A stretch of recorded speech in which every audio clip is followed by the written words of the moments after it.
Okay, guys, so I did promise you that I was going to be doing, or I've thought about doing, a reaction to this one who went to Violation and for Saints Row. So we got Mr. Saints Godzilla 21. I have seen his videos before. Apparently, he went there before everything. If you guys saw my other video for Saints Row, apparently this is going to go further into what he saw, what he is going to discuss, and everything else. So again, this is an hour long. I'm hoping there's not going to be any background noise other than my fan or maybe my cat's going crazy or something. But hopefully my dogs stay quiet. But overall, guys, let's just get into it, and hopefully there'll be no noise. I can finally delve into what I witnessed at Volition 5 years ago. I know you've all been patiently waiting for this, so you can skip to this timestamp to dive right in. Though if you're willing to wait just a bit more, there's a few things I'd like to quickly address. Since my trip to the studio all those years ago, there's been nothing more I've wanted to discuss than what I saw that day. Though at the same time, some things have occurred which have made that discussion a bit difficult. With Mike Watson's untimely passing, explaining the last day I spent with him in person hasn't been exactly easy. He was a great I think I may skip, I don't know yet, but at the same time, I may only give like 30 minutes or more depending on how much my video may allow me to do, so I'm just going to let you guys know. man, an incredible friend, and a blessing to the community. I have the utmost respect for Mike, so I just want to state that I don't take this discussion lightly, but it would be impossible to describe the entire day without mentioning him. And of course, Volition's closure only makes this story all the more tragic. I only hope this video will somewhat redeem the developers who actually wanted to make a good game, and that you'll see how a studio could have the best intentions, just to have them squandered by incompetent people in power. Now, as for why this video took so long to make, there's quite a few factors. I think the most important thing to understand is that I simply don't want to cover just my eyewitness testimony. For you see, I pray I never have to talk about this game again, so I've spent a ridiculous amount of time reaching out to as many ex-Volition devs as possible. Hell, at one point I had to fly out for an in-person interview or two, but this was all crucial to explain the entire history of the Saints Row Reboot's development.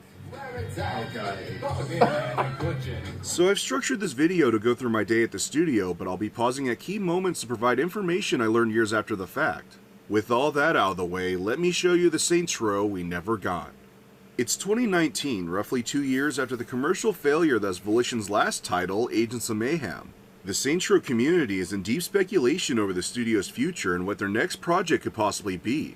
Although it was safe to assume the next game would tie into the Saints Row brand in one way or another. A new IP would be far too risky, and Volition didn't have access to their older franchises like Red Faction until THQ Nordic purchased Koch Media in 2018.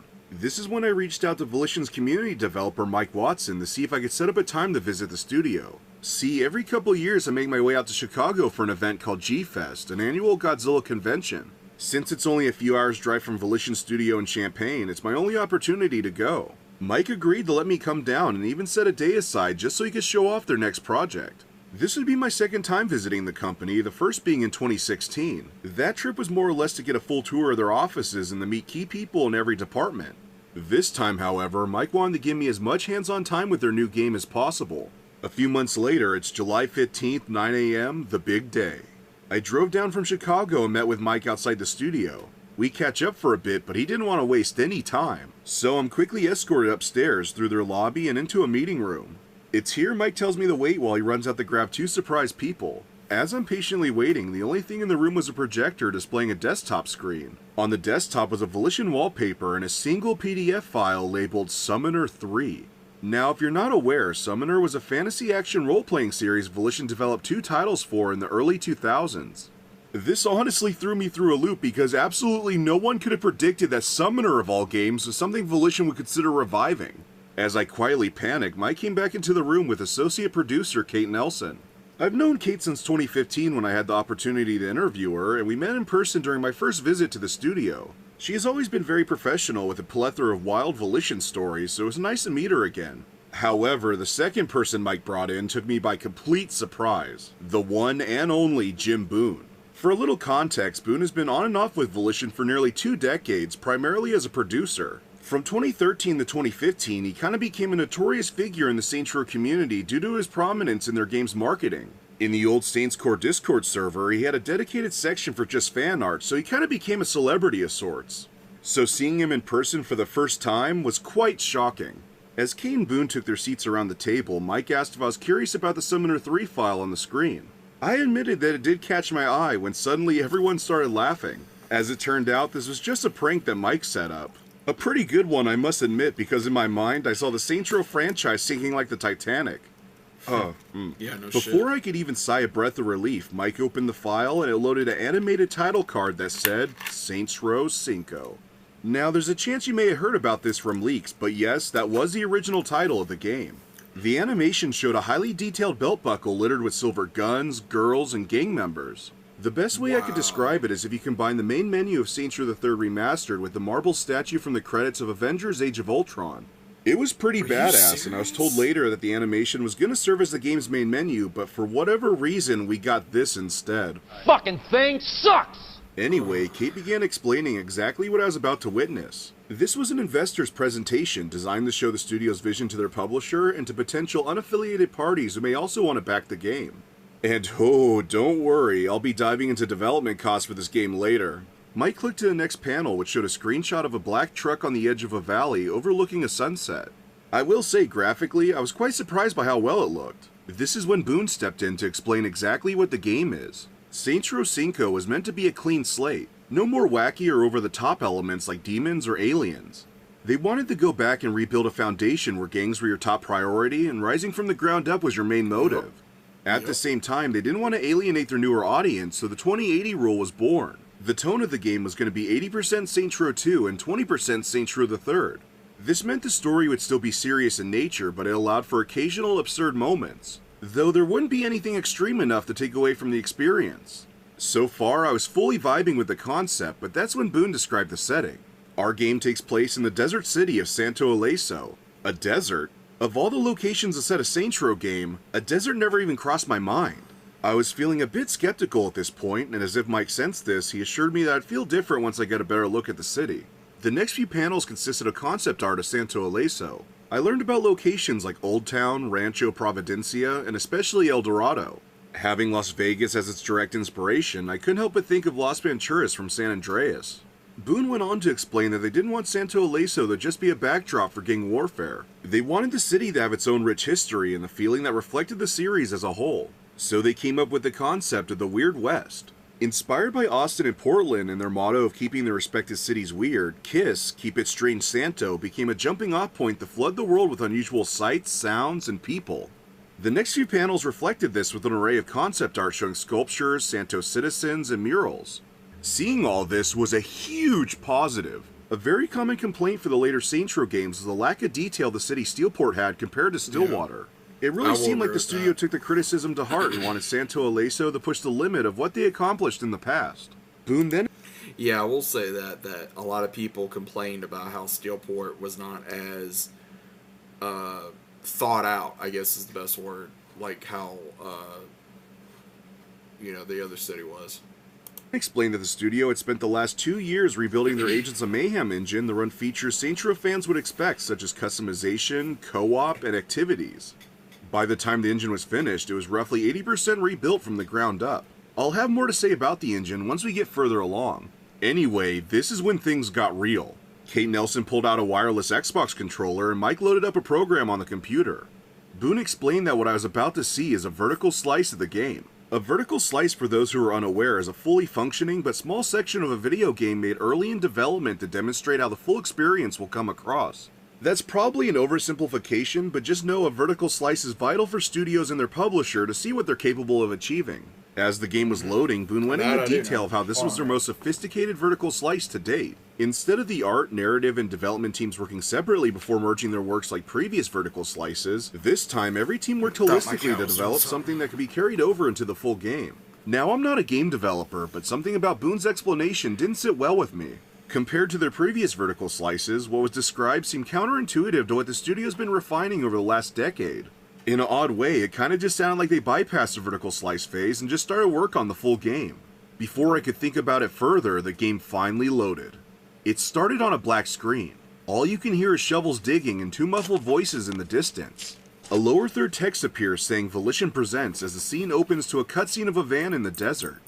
We then see two gang members with shovels unearthing a hole with presumably the boss beaten unconscious on the ground. They finish digging and drag the boss over to bury the player alive. Okay, from everything I've seen so far, this was the moment I knew I was on board with the game. Starting with the reversal of one of the most iconic moments from Saints Row 2, you son of a bitch, I'm in. I mean, they completely blew this in the final game, but we'll talk about that later. And since I know a lot of people will be asking, no, this wasn't the same boss used in the marketing. In fact, from all the gameplay I would later see, nothing had her. Just as the two gang members are about to place the boss in the open ditch, a generic Saint off-screen shoots the two men and proceeds to help the boss back to his feet. The Saint explains that your lieutenant was also kidnapped and you have to save them. The cutscene ends with the boss brushing himself off as the Saint drives off in search of reinforcements. From here, Kate takes control of the game and pans the player's camera around the environment. She describes that the current mission takes place towards the middle of the story. The two men who attempted to kill the boss were from a gang known as the Idols, an anarchist cult with the desire to destroy the establishment of the Western world. Now okay, I'm sure that doesn't sound much different from the Idols we see in the final game, but oh boy, trust me, they changed a lot. Something I quickly noticed was the HUD. It was a little more sterile compared to the previous games, but there was still a hint of that Saints Row flair. It was unquestionably better than the HUD we'd eventually get that may as well be the digital equivalent of watered-down tofu. But back to the gameplay, Kate walked to a nearby gas station and showed off one of the game's new features, dumpster diving. She explained that this was just a small example of the exploration reward system they were implementing, and that I would learn more about it as the presentation unfolded. Though for now, Kate interacts with the dumpster and a music sting plays that's a reference to Link collecting items in the Legend of Zelda games. Jackpot. It was decided later that they wouldn't use the sting, but it was kept as an Easter egg for this one dumpster present in the vertical slice. After opening the dumpster, the boss earned a small amount of XP. Kate explained that their approach to leveling up was a bit different this time around. There was 3 separate skill trees: muscle, wealth, and fame. Each tree served to mirror the core characteristics of each rival gang and would level up respectively from the player's actions.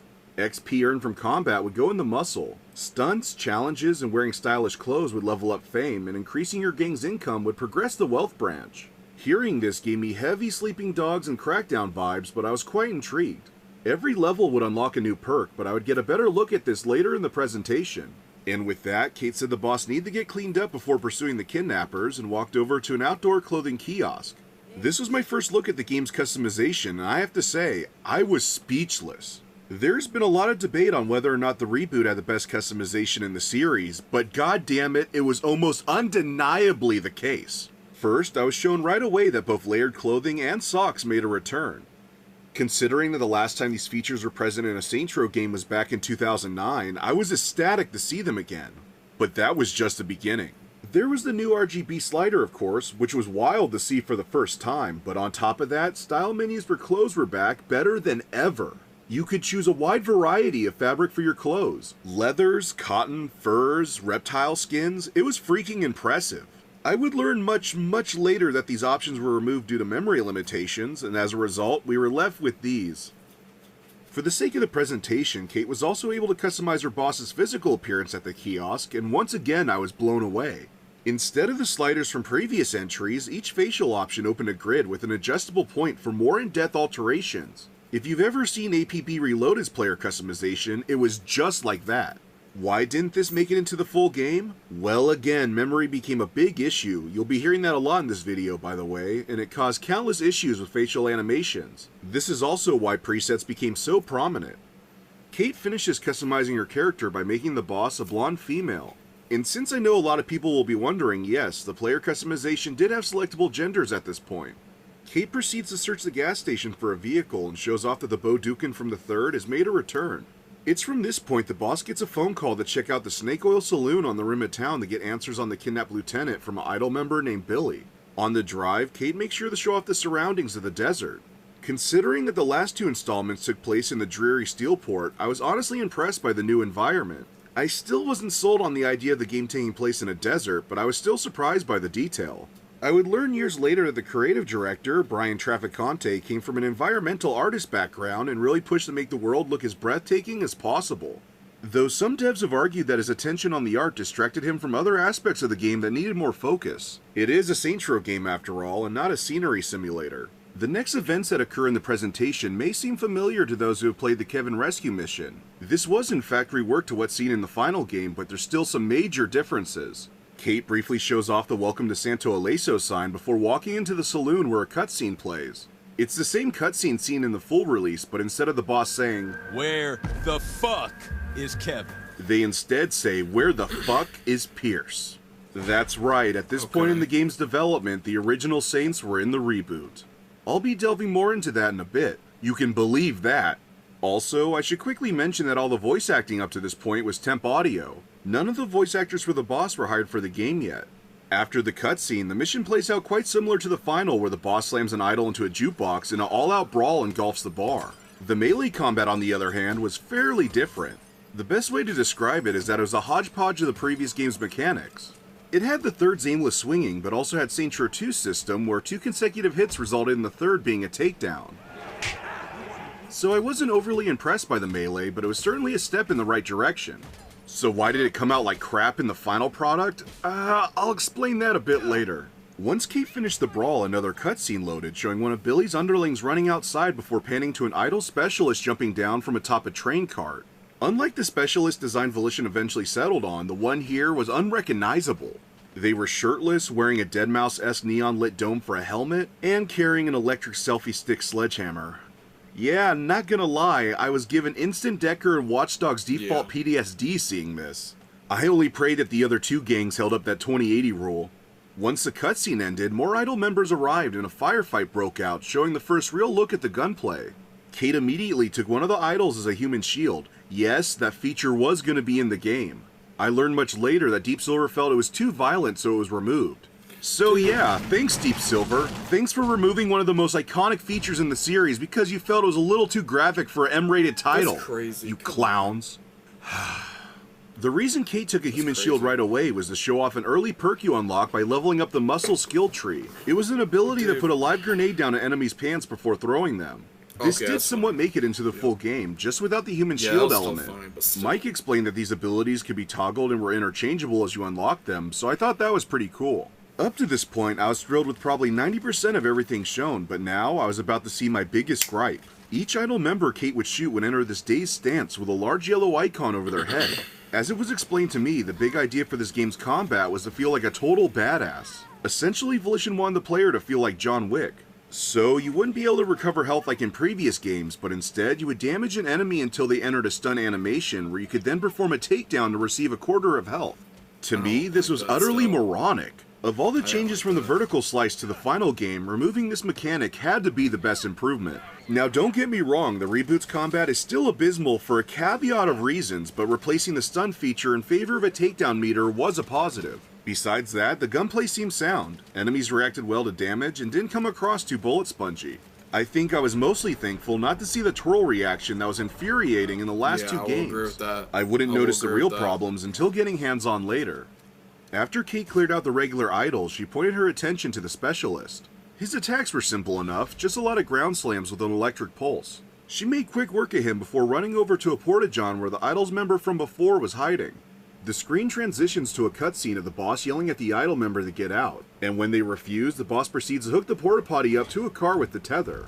Mike explained that the tether was a new mechanic in which cars and aircrafts could use a steel cable to pull large objects at will. I'm not gonna lie, I was ecstatic to see this. Sure, Grand Theft Auto dabbled with the concept, but the only games I can think of that really went all in were Just Cause and Mercenaries 2. The very thought of a Saints Row game having this feature had my mind racing, especially considering all the possibilities in co-op.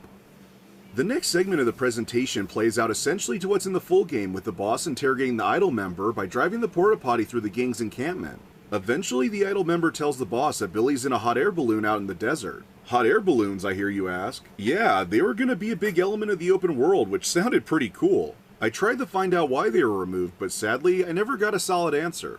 A brief chase through the desert occurs as we finally reach the climax of the mission where the boss finds Billy's hot air balloon. Thankfully, this segment has actually been shared online, so it'll be easier to explain.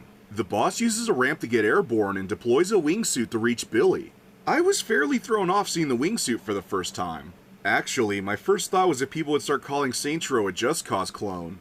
Mike explained that the wingsuit was their 2080 solution for newer fans who love Saints Row 4's superpowers. I mean, it seemed like the most logical compromise, but I don't know. Can't beat a solid parachute in my opinion.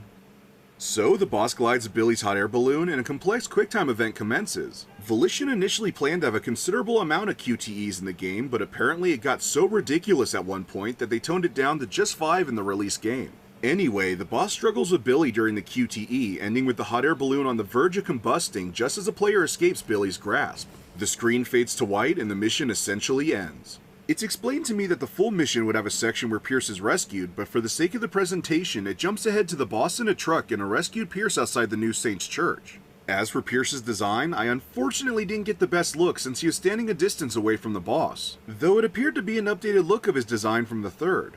When I asked around years later, I was told it was most likely his model from Saints Row 4, but updated for the new engine. Anyhow, Kate explains this final portion of the mission was designed specifically for the presentation to show off a new feature. Pierce thanks the boss for saving them, and I know what you're wondering. No, he didn't have a temp voice in place, it was the one and only Arif S. Kinchin. He would be one of the very few voice actors to nearly complete all their voice lines before the old Saints were cut from the story. However, I was told much later that Volition still wanted him to be a part of the game. He was nearly a DJ at one point, then a building manager, an idols boss, though unfortunately the timing never worked out. There is a chance he voiced a random pedestrian, but I couldn't confirm this. At the very least, some of his original voice lines could still be found in the game's files, like this radio ad found by Mega Freeman. What up, Santo Eliso? This is Pierce Washington coming to you with an announcement of a lifetime. Planet Saints has opened its first branch in your historic city.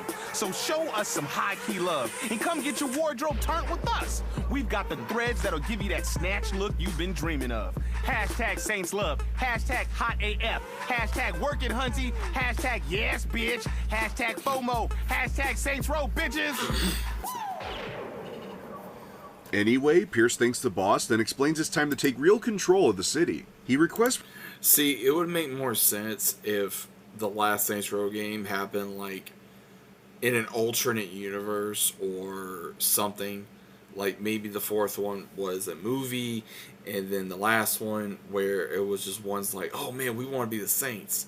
You know, we want to be, you inspired us, and we're going to take after you, and all that kind of crap. But, again, it didn't happen.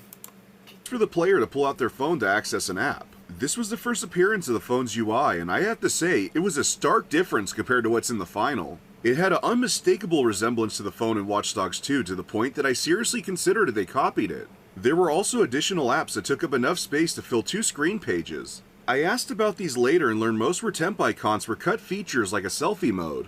Unlike the selfie mode that was added later to the game, this one would have been more traditional with the boss physically holding the phone to take pictures.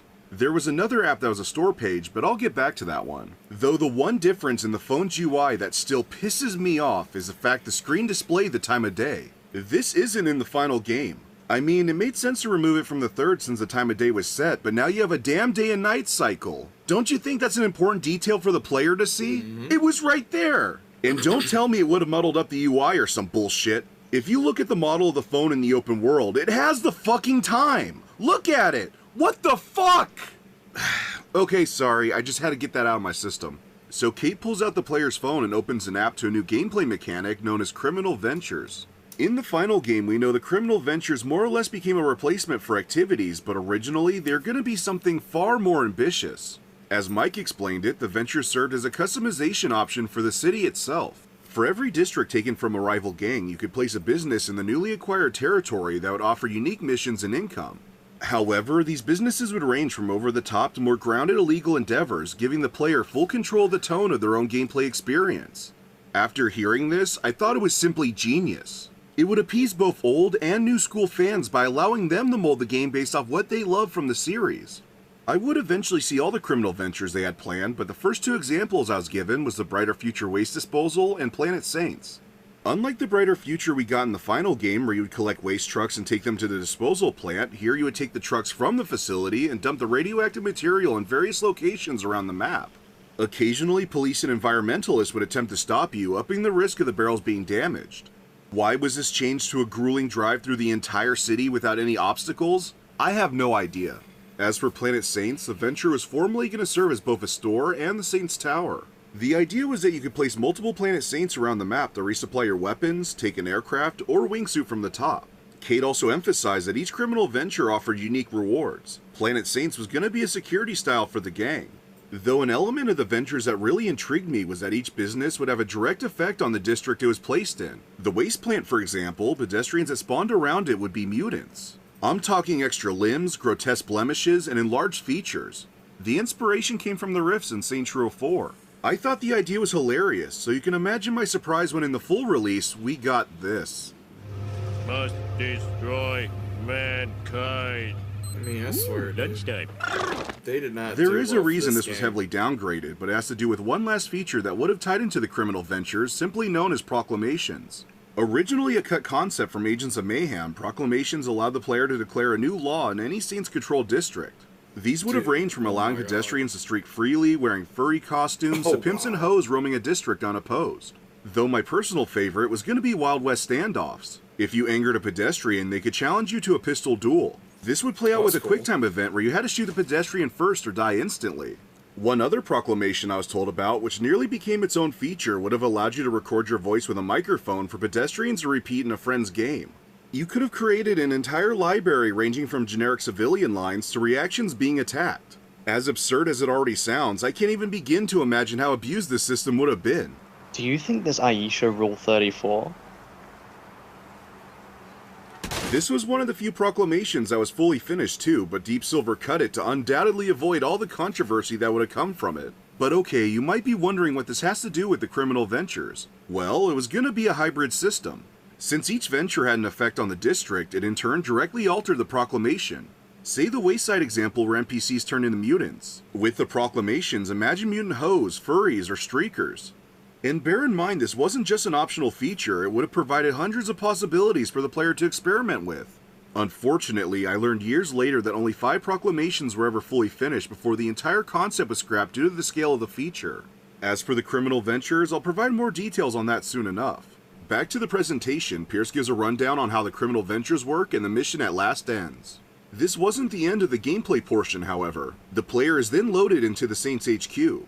Its appearance was slightly different from the final. The back was slightly smaller, the bar was missing, and had rows of church pews.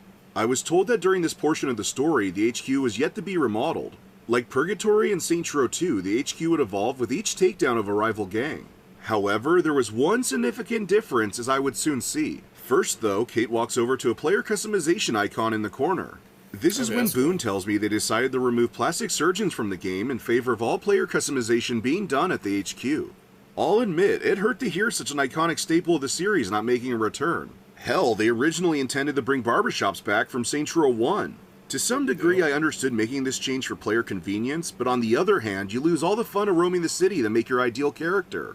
So you can imagine my surprise when they streamlined player customization even further by making it a In all honesty, guys, I really didn't care about that. I mean, yeah, I liked it in 1 and 2, but again, I understand you got to upgrade it, and that part doesn't bug me so much. But the other stuff that he's saying, it just sounded like it would have been a better game than what we got initially in the latest Saints Row. So again, I don't even know what the hell they were thinking, or why they did not continue with this game. fucking app on the phone. Alright, so Kate shows off a bit more customization. Nothing new that I haven't mentioned before, just a more in-depth look at clothing and style options. After Kate put on some new threads and exited the menu, she walked over to another icon to customize the HQ. Now, if you've ever played the game Scarface the World Is Yours and tried out the Pimp My Mansion feature, this was nearly identical. A grid appeared along the ground where you could place and angle props anywhere. One item in particular Kate showed off was the porta potty from the rescue mission. She explained that new items could either be found in the open world or unlocked through activities, challenges, and missions. They also plan to make a furniture store where cosmetics for the HQ could be purchased as well. That store app I mentioned earlier would have also served as a way to buy props. This is when I asked if the same level of customization would be available for cribs as well, and I was told, yes. I couldn't put into words how I felt in this moment. Crib customization has been one of the most fan-requested features to return, and not only did they listen, it was coming back with a force no one could have even dreamed of. So you could imagine how pissed I was to see the feature butchered in the final release and for cribs to be removed altogether. Yeah, exactly. And don't you dare tell me that apartment counts as a crib. That shit's only around for like 4 missions before you lose access to it. Okay, so like me, you probably want to know what the hell happened.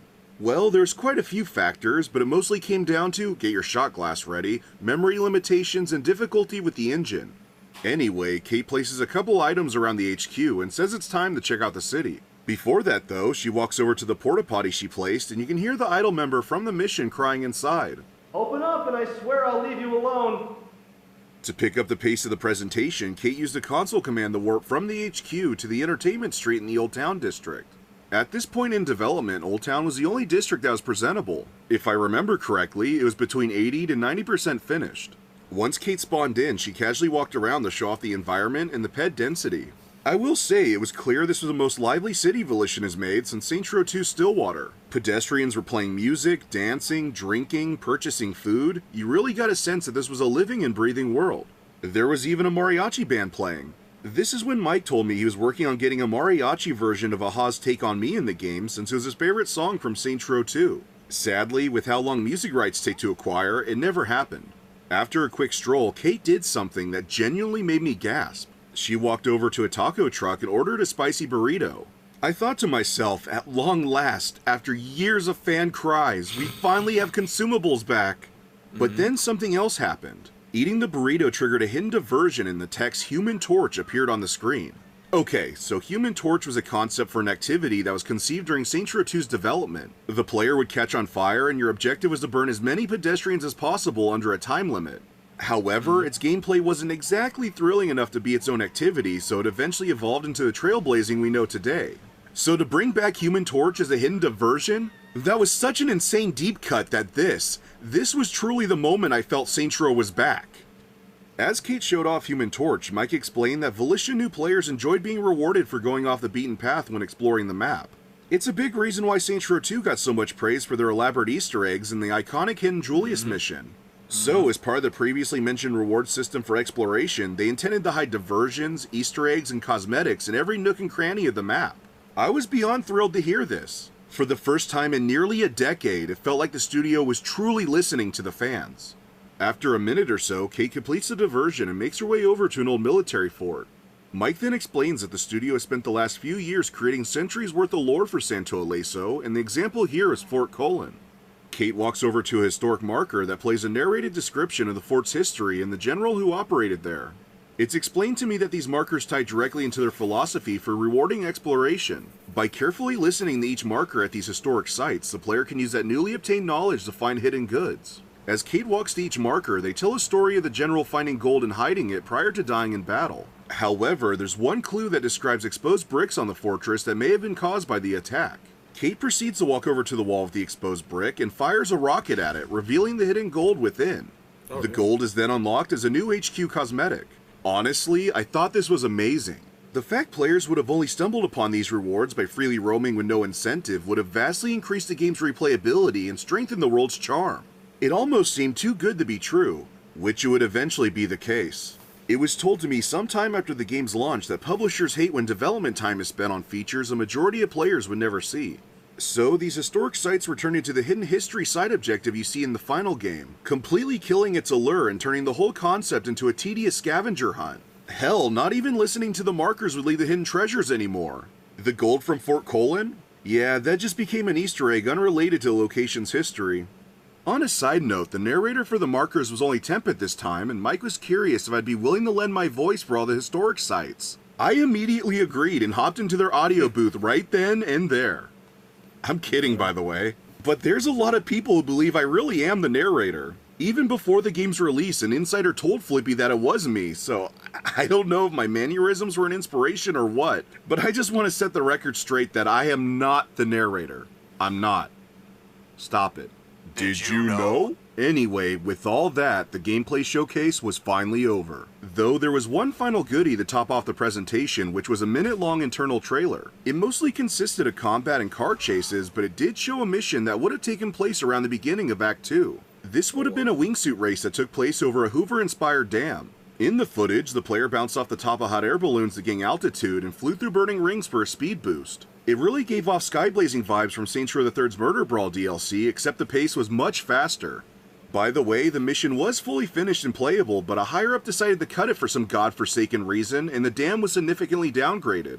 The trailer ends with a shot of the boss flying over the dam as explosions and fireworks go off all around them. Though, after fading to black, there was one last quick scene of a furry dressed as a coyote chasing another furry dressed as a roadrunner. A little nod to the Looney Tunes cartoon Wile E. Coyote and the Roadrunner. And yeah, with the presentation over, everyone was curious to know my thoughts. I know we've been jumping back and forth quite a bit between what was cut or changed, but bear in mind, the entire presentation was roughly 40 minutes long. There was so much info to process that all I could really say is that the game looked amazing, and it seemed like they really attempted to check off nearly every fan request for the last 8 years. Boone agreed and went in depth on their goals to appease all corners of the fandom. He then gave an example of weapon concepts and judging if they fit into the 2080 rule. One was a reference to the Lazarus gun from Mike Watson's Gentleman of the Row mod for Saints Row 2. When firing the weapon at an enemy, they'd be stricken down by a lightning bolt from the gods. For Saints Row 5, instead of a lightning bolt, a large cloud would form over the selected target and God's foot would come down and crush them. Quite the wild idea, but obviously it was far too ridiculous to fit 5's tone. Another such idea was a new version of the Penetrator. This was actually an idea from Saints Row modder F13 who casually mentioned the concept to Mike, and he liked it enough for it to be designed and tested. Unlike the Penetrator you're likely familiar with, this one would start flaccid, but with each kill it would become more, erect. Once it was fully aroused, fireballs would be launched from the tip.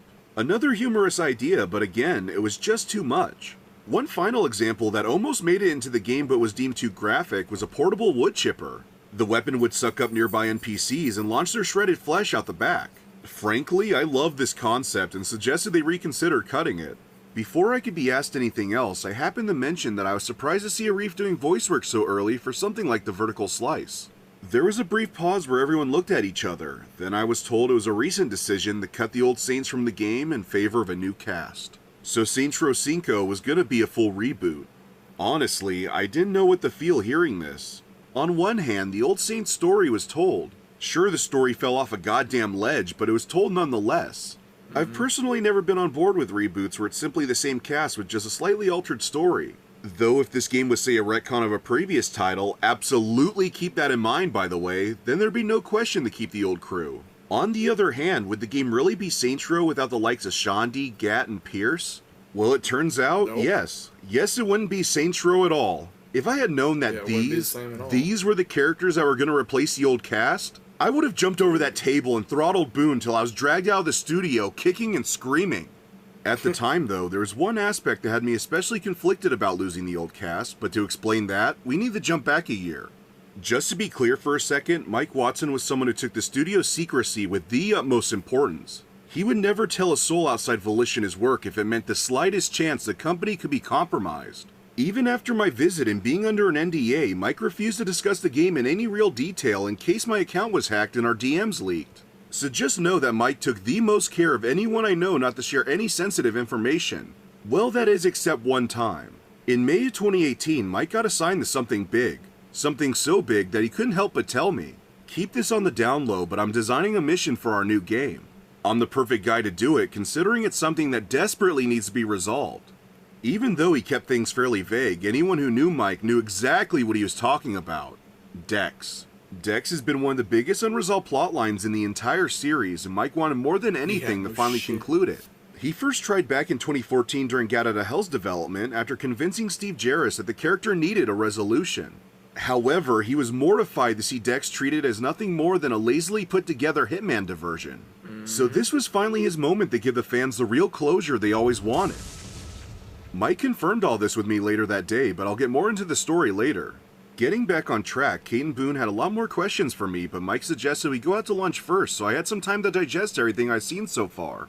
We all agreed and walked over to a restaurant across the street. For the next half hour, we had a casual discussion. I explained my history with the series, Kate told some behind-the-scenes stories at the studio, and Boone discussed coming back to Volition after Agents of Mayhem. Sometime after our food arrived, Boone asked me the big question. How do you feel the fans will react to the old Saints not appearing in the game? It was quite the loaded question. Without having seen anything for the new characters, I simply said it'd be a hard sell. A Saints Row game without the likes of Johnny Gat is like having a Halo game without Master Chief. Exactly. It can be done, sure, but to win over the fan base, the new cast has some seriously large shoes to fill. And as we'd find out, they couldn't even open the shoe if it had Velcro straps. Fuck. I was then asked how I'd handle any references or Easter eggs to the old Saints in the reboot. Being on the spot, only a few ideas came to mind. I suggested a couple things like a newspaper headline saying that gang warfare is rising in Stillwater with a picture of the old Saints. My other idea was pamphlets for Shandy's talk show being scattered around the city, or possibly an old man NPC who looks suspiciously like Johnny Gat. He could be found working in a random store and mumbling angry references to characters or events from the series. We talked a bit longer, but Mike knew that time was of the essence and there was still so much more to show. So he told Kate and Boone we'd meet back up later, and I went back with Mike to his office. It was approaching time to finally get hands-on with the reboot, but first Mike wanted to show a few things he had saved on his computer.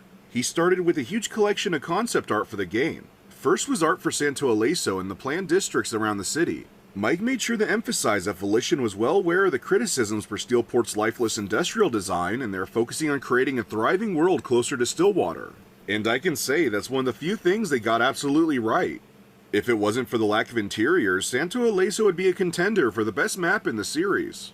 For the most part, all the art I was shown of the city did make it into the game, but there were a few exceptions. The desert regions were originally going to be much larger and far more distinct. As Mike explained it, each individual desert had an environmental level that ranged from normal, medium, to beautiful. Normal is your typical desert, very barren with very little vegetation. The mediums level art had a notable increase in flora, but the beautiful level was truly exotic. The artwork showed waterfalls, rivers, colorful flowers, and a wide range of cacti and trees. Seeing this started to open me up a bit more to the whole desert idea. I would learn much later that they prioritized fleshing out the city, so the deserts were significantly decreased and less work went into giving each region its own identity. Don't get me wrong though, the deserts still look pretty damn good in the full game, but ultimately they fall short of what was planned. Next was UI art for skill perks in the new respect system. There were roughly 10 perks per branch, but some additional skills could be unlocked exclusively through the criminal ventures. One notable perk for fame was called Golden Guns. It was a reference to a cheat with the same name where any gun would instant kill opponents. The perk though was simply a weapon upgrade for homies and recruited followers. I also noticed that one final skill perk in the money branch was a face of Genki. I unfortunately never found out what this ability had. The only other perk I was told about was a boost for the wingsuit. It would have been unlocked through completing a diversion called Kaijuice. Yes, Kaijuice was eventually turned into a side hustle for the Heist and Hazardous expansion, but initially it was going to be a diversion that would be unlocked through the Planet Saints venture. Next was 2 perk icons for vehicles. The whole idea for signature abilities wasn't fleshed out yet, but Mike explained that these were just going to be upgrades you could unlock and then place on any vehicle like kneecappers or nitrous in the previous games. One of the icons was for an ejector seat to make a quick getaway with the wingsuit, and the other was called the J-turn. This would have been a perk to flip your vehicle 180 degrees, but it eventually evolved into one of the other signature abilities in the full game. Moving past the perks, Mike pulled up artwork for the gangs. Seeing the idols earlier, I was very curious to see how the other rival factions were handled, and the first did not disappoint. The Panteros. How Mike described them to me, Volition wanted to take the raw, ruthless force of the Brotherhood and combined it with the cold but precise criminal dominance of the Carnales. I was beyond stoked to hear this. The art didn't disappoint either. I saw absolute units covered in tribal and scarified tattoos, wrapped in chains, and wielding an assortment of melee-based weapons. There was also some art of their vehicles, the Scorpio factory hideout, and the forge. As for their arsenal, everything I saw did make it into the game except for one weapon called the plate launcher. It loaded weights from a barbell to be projected at targets. Even though it was cut, the concept later evolved into the Pain and Gain for the Heist and Hazardous DLC. From all the Pantero art up to this point, there's one thing that stood out in retrospect. Among the concept art of the Panteros members was Nina. Mike didn't mention anything about her when presenting all this to me, so I can only guess that her art was originally made for a generic female member of the gang before it was recycled for Nina's base design later on.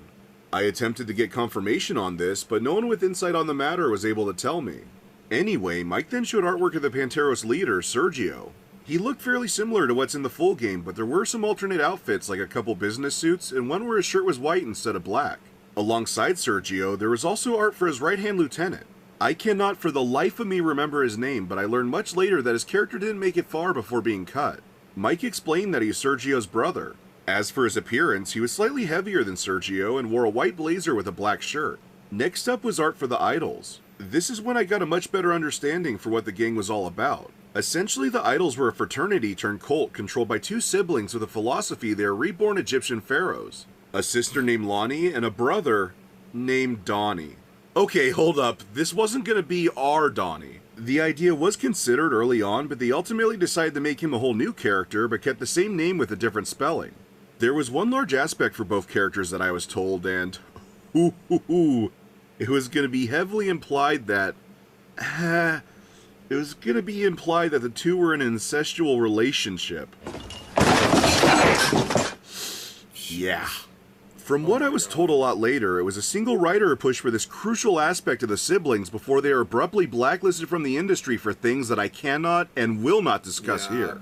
It was after this that the two characters were cut and replaced with the collective scene in the game. As weird as it would have been, I still would have preferred Donnie and Lonnie over the 6 idol collective leaders. Like, you feel nothing taking these guys out. Hell, I bet you can't even name a single one of them. Did you know this guy's name is William? One time. See, me either, because I just made it up. Fuck you, William. As for Lonnie and Donnie's designs, they couldn't help but remind me of the Calypso twins from Borderlands 3, except that they are remade in a Sims game. When in combat, they'd wear a mask of a Sphinx and Anubis. I really like the idea of ancient Egypt being rooted in the idol's ideology. There has always been undertones of ancient Greece and Rome throughout the series, so I felt there's a lot of potential to tap into here.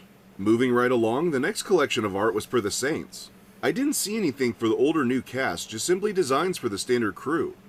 Some concepts were for unlockable styles like the Planet Saints bodyguards, while the rest were just volition narrowing down the gang's final look. A few really fed into the 2080 rule, while the rest looked more in line with what a gangster would wear in a blistering desert. Though there was one piece of art for the Saints that really stood out, which was a border collie wearing a purple bandana. Mike explained they wanted to add the first ever quadruped homie to the game that would also serve as the gang's mascot. The dog was also going to be customizable. You would have been able to choose its breed, alter the color of its fur, and select cosmetic items like a bandana. It seemed like a cool idea, so you're probably wondering why we ended up with this instead. See, Volition's difficulty with quadruped NPCs can be traced all the way back to Saints Row III. Each time they attempted it, they just couldn't get it right, and as I would learn a few years later, they had the same problem here. So, their solution was to swap out the dog with a cat you would only ever see in cutscenes. Though what's even more painful is that 2 weeks after this decision, a developer was finally able to crack functioning quadrupeds in the open world. It was apparently too late to course correct, so instead of wasting the work, they added in coyote NPCs. Getting back on track, Mike moved on to artwork for the last rival gang, and you could probably guess who they were. Yep, the Ultor Corporation. Wait, what? Yeah, so originally Ultor was going to be one of the 3 main gangs in the game.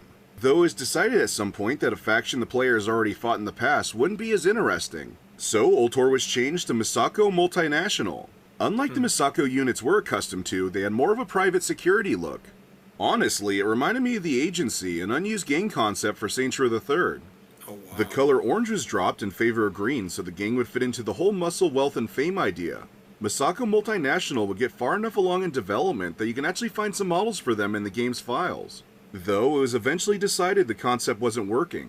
So taking inspiration from the 2080 rule, they took 80% of Ultor, combined them with 20% of Stag, threw in a little country twang, and the Marshals were born. For Marshals art, it's clear their design stayed fairly close to what's seen in the game. For their vehicles, I was surprised to see that the VTOL and the Spectre were making a return. Mike explained they're being reworked to be less sci-fi and functioned off more plausible real-life tech, which for the most part did happen, but not really. The Spectre, though, was heavily redesigned after my visit into the MDI-707B, and the craft lost its ability to hover at any height. For the Marshal leaders, Atticus and Myra Starr were there from the start, but the head of the company was instead Atticus's brother, Gideon. I must say, there was a lot of sibling reworks throughout the game's development. Gideon would have been more prominent in the second act of the story before being ousted from the company and losing all his assets. There would have even been a hidden diversion you would unlock where you can find Gideon as a homeless man living under an overpass. The diversion was called Hobo Juice, where you could purchase a bottle of mysterious liquor from Gideon, and drinking it would cause a player to pass out and wake up in a random location around the map. If you ever drank too much alcohol in the Ballad of Gay Tony, the system would have been nearly identical. This was a fully completed feature, by the way.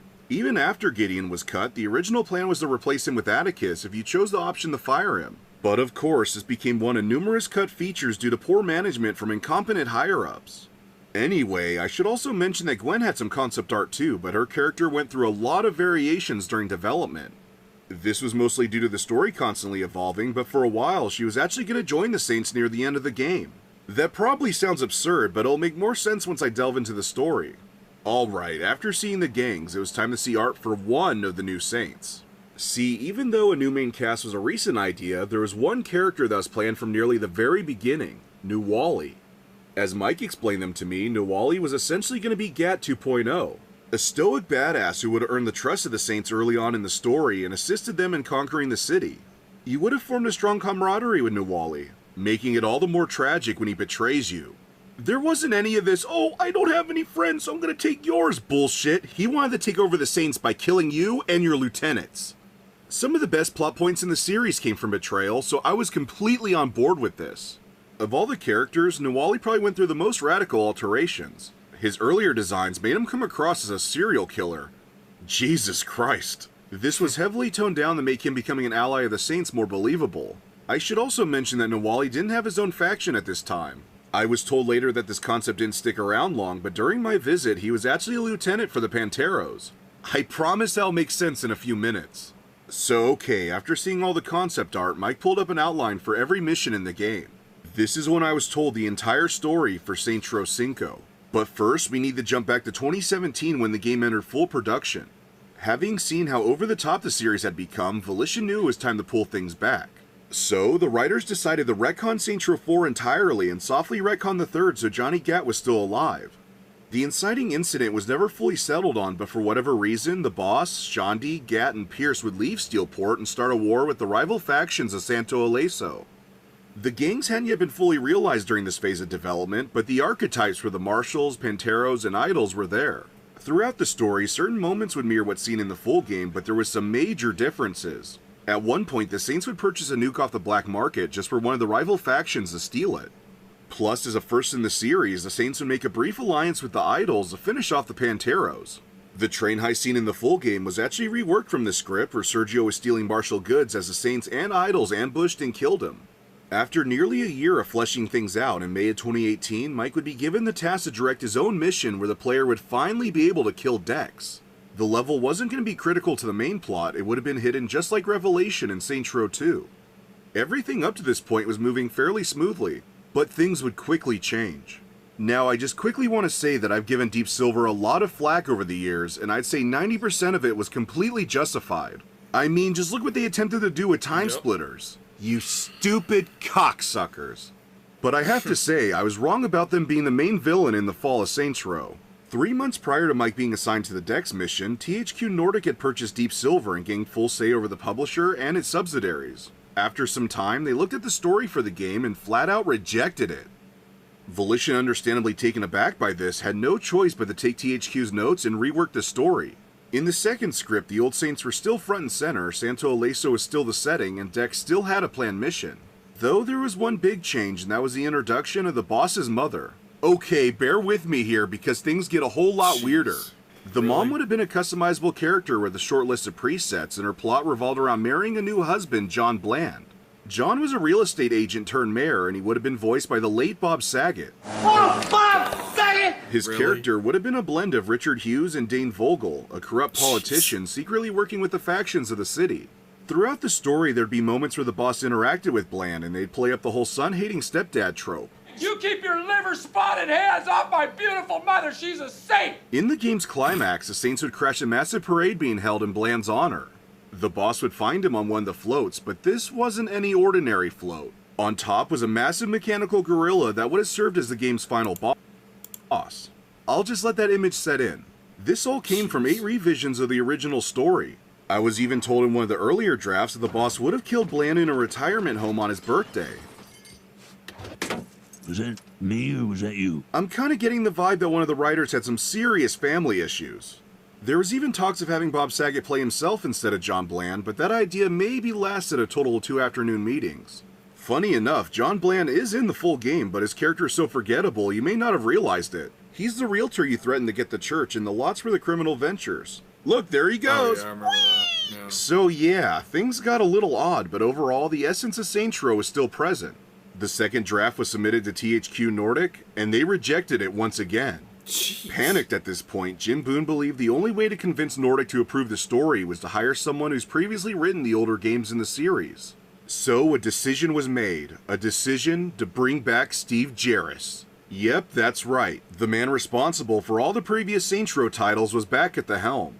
I just want to quickly mention that I was completely oblivious to all this till years later. Not even Mike Watson told me about Jarris. Even the other writers were left in the dark at the time until they came back from a Christmas vacation and discovered he had already rewritten the entire story. Due to Jarrus's contract, his word became gospel. Not only did he have full say on every aspect of the story, the other writers weren't allowed to criticize his decisions or even speak to him. The higher-ups at Volition refused to let the writing team contest any of Jarrus's ideas, and they were told to simply flesh them out. It was Steve's decision to make the story a reboot, and THQ Nordic finally approved the concept.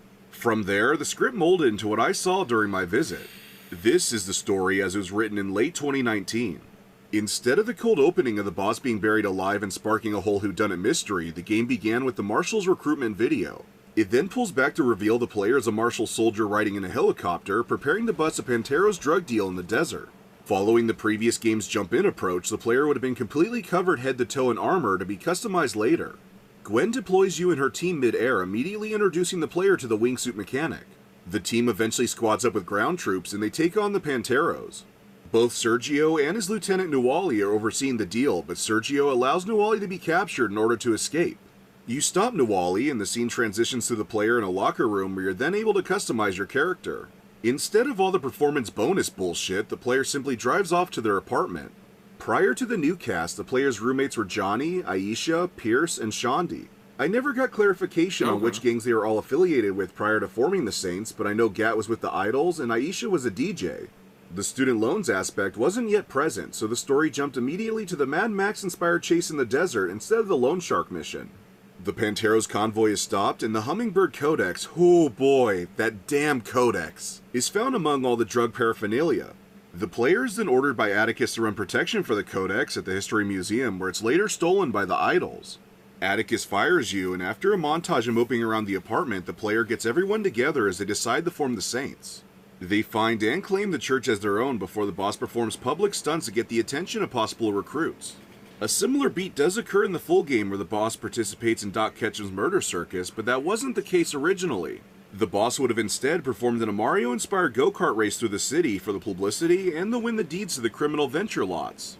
The level would have also ended with the boss interrogating someone, possibly John Bland, inside a coffin tethered to a vehicle in a graveyard. This mission was fully completed, by the way, but the coffin interrogation was deemed too dark and the go-kart race was cut altogether. Only a remnant of the race could be seen in one of the wanted target levels, though I was told the race alone was 20 minutes long, so it might be for the best it was removed. After officially getting the gang off the ground, the Idols would get a whiff of their presence. Donnie and Lonnie would order some Idol troops out of the boss and Pierce captured. This was the same mission from the Vertical Slice that eventually morphed into Kevin's rescue in the full game. After the failed kidnapping attempt, the boss retaliates by participating in a wingsuit race held by Donnie and Lonnie during an event known as Idol Fest. And Pierce captured. Right, guys, sorry about this that. was the same mission from the Vertical Slice that eventually morphed into Kevin's rescue in the full game. After the failed kidnapping attempt, the boss retaliates by participating in a wingsuit race held by Donnie and Lonnie during an event known as Idol Fest. The boss wins, resulting in the Idols losing their sponsors and inspiring more people to join the Saints. It's from this point the crew decides they need to find someone with more experience running a gang, so the boss determines they need to break Nuwali out of the Marshal's Frontier prison. The mission would have played out similar to what's in the full game, except there are plans to have an extensive cutscene with Nuwali taking out an entire corridor of Marshal troops with a single knife. It was intended to show just how viable and threatening he truly was. After the prison break, Nuwali agrees to help the boss under the condition he would get revenge against Sergio. Nuwali then teaches the crew the ropes and helps them take a solid piece of the city as their own. As all this is going on, the Panteros start to hammer down on the Idols as tension between Atticus and his brother Gideon rises. The Idols eventually become so weakened by the Panteros' constant barrage that they have no choice but to approach the Saints for an alliance. The Saints agree and the two gangs form a plan to kill Sergio during a heist on a Marshal-controlled train. In preparation, there would have been a mission where the boss would steal Marshal Spectres. The whole business training crap in the full game was not here. When the time comes, the Saints, Idols, Panteros, and Marshals have an all-out battle as Sergio attempts to escape. I just want to mention that I was shown a previs of this level when Mike was explaining all this to me, and I will say the original plan was bonkers. Since the Spectre hadn't yet been turned into the MDI 7075, there was going to be a scripted segment where you would have flown all around the train, going above, flying below bridges, all while keeping your eye on Sergio with sharp cinematic zooms. The Spectre would eventually get shot down at one point, forcing the boss to land on a neighboring train and proceeding to drive a Marshal truck along it to jump back over to the main one. The boss would then hijack a Marshal tank to catch up to the cart where Sergio was holding out. I should mention this is where Sound of the Police was originally intended to play instead of the Lone Shark level in the full game. The mission would reach its climax with one of the Idol twins killing Sergio and the entire train being derailed. The alliance between the Saints and Idols is over, and Atticus uses the loss of the train to get Gideon kicked from the company. Not allowing the Idols to fully recover, the Saints target the gang until finally Donnie and Lonnie are killed. The Mockingbird Codex is found among their things and is reclaimed by the boss. I wasn't exactly told how the mission would play out, but I know the Idol's yacht was an idea that came much later, so defeating the twins here and getting back the Hummingbird Codex would have played out very differently than the events in the final game. But okay, you probably want to know what the whole purpose of the Codex was. Besides being a MacGuffin for the player to get fired from Marshall, it would have actually been a map to a hidden treasure that all the gangs wanted. Once you obtain the Codex and follow its clues, you'd be led out to the middle of the desert where you'd unlock endgame content. What was this endgame content, you might ask? Well, approaching the location on foot would cause a massive pink pyramid with Genki's face on it to rise out of the ground. Inside would be columns of letters and numbers. I really don't. There was a planned system where codes could be randomly generated around the map. By finding and entering these codes in the pyramid, you would unlock cheats. And this wasn't just an idea, the pyramid existed in the game. I saw it with my own 2 eyes. Like, imagine if the giant cabin in Saints Row 2 wasn't just an Easter egg, but it also unlocked a whole new gameplay mechanic. It was that fucking cool! Every cheat you found and unlocked could then be activated in New Game Plus. Oh yeah, New Game Plus was a thing too. I was sadly never told why it was cut. But yeah, they had one of the coolest implementations for cheats I've ever seen, just for cheats to get cut altogether. If you ever wondered why I got so pissed off that there wasn't cheats in the game, it was because of this. Yes, cheats were added later, but it wasn't even in the same realm of what they originally had planned. Back to the story, with just Marshall and the Saints left in the city, it became an all-out war for dominance. This is when Myra Starr plays her hand. She reaches out to the boss with information to defeat Atticus from the inside. First, she informs the boss that Gwen is secretly a LARPer and that she can be blackmailed into helping them. Okay, so the live-action role-playing concept came from a cut DLC for Agents of Mayhem. The whole joke was that the LARPers would use Nerf weapons to attack you while you just blew them away with real guns. You have live rounds. When you're playing. Yeah, that's the joke. They would have only appeared for a single mission and it was going to be played as a complete joke.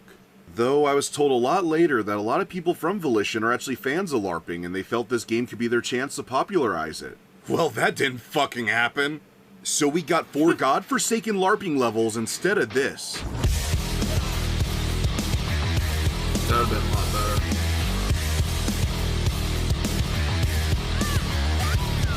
Either way, I don't know. Man, I still can't believe that Sunset Overdrive handled this idea better. I must grant you a boon. Alright, so the boss would have massacred their way through a bunch of nerds to reach Gwen, and after threatening to expose her, she grudgingly agrees to help. She discloses the location of a Marshall's weapon depot hidden near the dam scene in the Idolfest mission. This location was essentially the Marshall version of the pyramid from Saints Row 2, but not as high-tech. I got to see an unfinished version of it, and it shared many similarities with the terrorist bunker in Saints Row 4's prologue. Anywho, the boss destroys the depot, and Atticus fires Gwen for allowing it to happen. Though knowing Gwen was an efficient officer, the boss asks if she wants to join the Saints, and she accepts. Myra continues to provide information to the Saints until the boss is finally able to make Atticus look incompetent enough to get voted out of the company. Myra would then take his position. I was told she was going to be even more threatening than Atticus, but it was kind of left up in the air if she continued the fight or allowed the Saints to take the rest of the city. Though this concept art implies their last meeting didn't end on the best terms. And at last, we reach the ending. Mike explained that the details of the final mission were still being worked out, but basically, Nawali would meet with the boss in a non-disclosed location before revealing his plan to kill you and your lieutenants to take full control of the Saints. Nawali would then either drug or knock the boss out, placing you in a realm between life and death. I was flat out told this was going to be Volition's version of the Voss Dream Fight from Far Cry 3. I thought it was a little unusual, but it seemed like it could have been pretty interesting. I learned a lot later that the sequence was originally going to begin with the boss waking up in a large river that ended at a white door. As the player would walk towards it, you would hear Orville Peck's Old River playing alongside echoes of the Saints. Opening the door led to your final confrontation with Nawali as you fought him on the brink of death. A boss battle of sorts would commence, ending with you killing Nawali and at long last having Santo Aleso as your own. So how that turned into this crap is beyond me. Jesus Christ! I'm still blown away by how everything I was shown turned into this abhorrent story seen in the full game. Like, even knowing a new cast was going to be implemented, the story beat still seems solid. If they didn't write the Saints to be shitty millennial stereotypes, drop the perspective of the rival gangs, turn to Wally into some piss-pants loser who wanted friends even though he clearly became friends with the Saints, drop the importance of the Codex, and kept the LARPers as a one-off joke, the story would have been fine. It probably would have ranked somewhere between Saints Row 1 and 2. From my understanding, many of the more baffling story changes happened during the pandemic. As Jarrus' contract expired, he left some final notes for the writing team and they did their best to fulfill his wishes. Apparently, after the new cast was finalized, Jarrus demanded their introduction had to play out like a sitcom. So yeah, the most horrific cutscene that plunges the game's entire story in the trash was Jarrus' great idea. That's so bad, it's good. That's it's just a big and like bitch. this idea of like we can't have entertainment just be entertainment. We can't have something light and fluffy and fun. Enjoy it for what it is. I didn't even know you could do it. You almost have to wonder if he is purposely sabotaging the company. But okay, to be fair to Steve, the writers not being allowed to talk to him went both ways. From my understanding, it was the fear of a third rejection that the higher-ups write into his contract as work couldn't be contested. He reached out to the writers after the reboot's release, sharing his grief that he wasn't authorized to workshop with them. See, Jarrus in a lot of ways is like George Lucas. Both are capable of bringing interesting concepts to life, but when they're surrounded by yes-men with nothing being questioned, they quickly fumble the ball. I may have gone too far in a few places. There was only one thing anyone was able to change about Jarrus' script, and it took the protest of the entire studio to do it. Originally, Nina was going to be written as a dumb bimbo that all the other characters would walk over. Oh my god, I'm so stupid. It was so bad that the entire studio demanded the higher-ups give Steve notes, and Nina was changed into the art student we have today. Yeah, it's not much better, but at least she has a twinkle of depth. You're also probably wondering how any of this was possible when they had the 2080 rule in place. Well, sometime in late 2019, the rule was changed. Instead of being 80% Saints Row 2 and 20% Saints Row the Third, it evolved into 80% grounded and 20% silly. Later, it was changed again to 20% silly, 80% grounded, and 10% absurd. And yes, they were well aware that the math didn't add up. This was done so more outlandish ideas could be added, like the hoverboard. The last nail in the story's coffin comes down to the dialogue and voiceovers. THQ Nordic and Deep Silver, being the pinnacles of intelligence, put heavy restrictions on the writers for what the characters were allowed to say. In an M-rated game, an example I was given was the boss's rant after Gwen refuses to give them a performance bonus. The writers were told the boss could not say anything negative about Gwen, and she especially could not be called a bitch. Even if the lines were written for the female boss, it'd be far too misogynistic. So after multiple attempts that the publisher immediately shot down, dude. do you know what they compromised with? The fucking horse testes rant! Giant, sweaty, dangling horse testes just swinging in the goddamn breeze, knocking back and forth like a pair of motherfucking clappers in a giant horse flesh crotch bell. Absolutely wonderful. A line so despised by the entire gaming community that it was later removed in an update.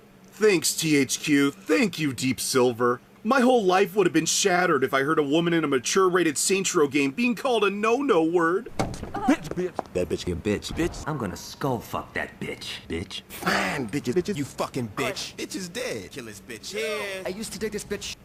Bitch! Bitch! Bitch!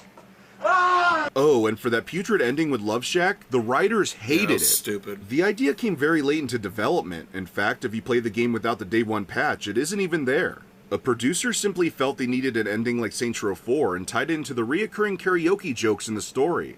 So yeah, awesome. As for the voiceovers, normally the writers will sit in during a voice recording session to change things on the fly if something isn't coming across correctly. For the reboot though, the writers were not permitted to attend any of the voice sessions. Not a single one. As it was explained to me, two producers were in a dick swinging contest and it all accumulated in one of them displaying their authority by not allowing anyone to be present at the voice sessions. A move so petty that I still can't believe it. When you take all this into consideration, it's no wonder the story turned out like shit. But yeah, there you have part 1 to my 2019 visit to Volition. There is still an absurd amount to discuss and I'll be working as hard as possible to share it with you all soon. Until then, I just want to thank you all for reaching the end of this beast and for your incredible patience. Please tune in next time to learn how the game truly played 5 years ago, even more cut and altered features, the radical... Okay guys, I'm just going to stop it right here. Again, it just seems like a lot of self-sabotage I think THQ is the one to mainly blame, because again, Volition, they did what they could, and the whole thing with that one Mike, like, he unfortunately had to do what he was told. He unfortunately had to do what he was told after the second to third concept. I mean, and then bringing in that one Steve, it just seems like he pretty much came in, redid everything, was like, here you go, boom. And even though he was on the first 2 damn games, and yet, you can't call this character a bitch, even though from all the games you've called that whoever, like when you go up against Matt and he's like, you're nothing but a bitch behind a keyboard, or the whole, like, as you know, Gat said, or the whole, like, you know, when your character's like Stills bitch, like, something here kills bitch here, it's just, I don't see the damn big deal. And because of you, THQ, you fucked a franchise. So thank you. Or was it, did Sweet Baby Inc. have its thumb up your ass? Was that the problem? Seriously? And I don't blame this guy. I don't. I do not blame Mr. Saint Godzilla. I don't. So, dude, thank you. First off, thank you to Mr. Saint Godzilla for making this video, because he went into depth of what happened with what he saw. He did not have no say of this game. He is just explaining for what we wanted to know. Now, again, if they would have gone with Shawnee Pierce, and I feel bad for the Pierce voice actor, I really do, because again, he was a good actor for that character, and he got lowballed. Same thing with Johnny, same thing with Shawnee, and even the boss, and be able to hopefully maybe see Kinsey, or, you know, Angel, or Oleg, or any of these characters again. I don't know. But they really effed up. THQ, you know what? You made your damn bed, so lie in it. That's what I gotta say, dude. And to have all this bullshit that nobody wanted in this game, that is what made you guys shut down. So, I hope you're happy. Because guess what? You destroyed a franchise. And it takes fans like this individual here and myself that love Saints Row so much that I guarantee you it's going to be someone else that's either going to make a game that is going to be inspired by Saints Row, or someone's going to buy the damn product itself and just fully redo it. Because at this rate, if I had the money and if I had the damn whatever, this is what I would do, okay? I would definitely get rid of the Cinco bullshit, because again, I still think it would have been a problem. I would have had 4 as a movie. I would have had Agents of Mayhem be like a game in the franchise. I would have redone 3 where Johnny would have never died. We would have taken on everyone. We would have taken on Killbane.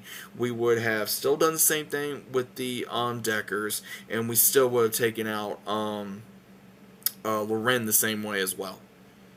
And gotten Kiki or whatever her name is. We still would have gotten all of them. Or better yet, we would have gotten both sisters. That's what I would have done. And try to take on what you call it in the third one. And still would have been under Ultor, but have different ones with them and other ones that did not like the Saints and Ultor mixed together and make their own kind of game to take on the Saints and other characters as well. That's personally what I would have done with the new game. Not this bullshit. Not this college bullshit crap. And yet that's what we got. So, you know what? Again, I know I'm ranting right now, and this has been a very long video, a lot longer than what I anticipated, but you know what? I love Saints Row. It is one of my favorite games. I enjoy playing the hell out of it. The second one's always going to be my favorite. I love the second one. I love the third. I like the third one to a certain degree. Again, what they did with Johnny and all this other kind of crap they did. But it just seemed like there was so much self-sabotage in this company at the very end. And they pretty much got what they deserved. They unfortunately lost, and they had to pay the price by laying off everybody and pretty much going, hey, bye. So, you know what? I'm good. I have my 1 through 4. It is what it is.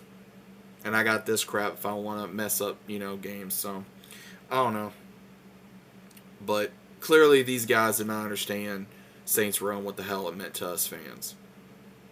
So I don't know. That's my take on it. I'm just gonna say this now. I don't think a lot of the devs or again, it just seems like a lot of them, as he was saying, was having a dick swinging contest of who was going to have the most power. And it was one of those, if you're going to do that, then why the hell did you make the game to begin with? But overall, guys, it's been over. It's been done with. I'm pissed off. I'm legit pissed off because, again, this franchise meant a lot to me and how much I loved it. And, you know, really opened my eyes to wanting to be a content creator because of how much I love Saints Row. But that's what I gotta say, guys. I'm gonna leave the link in this video down in the description. Once again, thank you to Mr. Saint Godzilla. I'm gonna be keeping an eye out for another video about this, and I'm gonna go. I'm gonna try to cool down. Like I said, I don't blame this guy. I blame this damn company because clearly they don't know their ass from a hole in the ground. So I'll see you guys on the next one.